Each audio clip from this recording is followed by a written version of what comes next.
শুরু করিতেছি মহান আল্লাহর নামে, যিনি আমাদের সৃষ্টি করেছেন।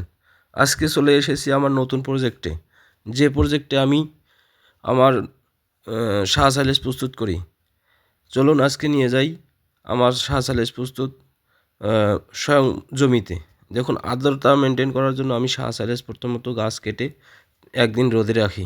সেখান থেকে আমি যেখানে প্রসেস করি সাইলেজ, সেখানে নিয়ে যাই গাছ সহ মেশিনের কাছে। এখানে গিয়ে চপিং করার পর এয়ারটাইপ পদ্ধতি করে এয়ারটাইপের মাধ্যমে বস্তা ভরাট করি। বস্তা ভরাট করে বায়ু রোধ করার পর এগুলো বিভিন্ন জায়গা বা আমাদের গোডাউনে নিয়ে আসি আপনাদের খামারের জন্য। আপনারা যদি কেউ আমাদের কাছ থেকে এই যে শাহ সাইলেজ নিতে চান অর্গানিক পদ্ধতিতে শাহ সাইলেজ, দেখুন কী রকম হয়েছে। এগুলো মূলত ফার্মেন্টেশন করা।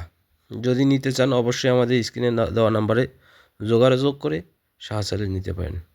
আর ভিডিওটা ভালো লাগলে অবশ্যই চ্যানেলটি সাবস্ক্রাইব করবেন, লাইক কমেন্ট শেয়ার দিবেন। দেখুন, এগুলো মূলত সব ফার্মেন্টেশন করা শাহ সাইলেজ।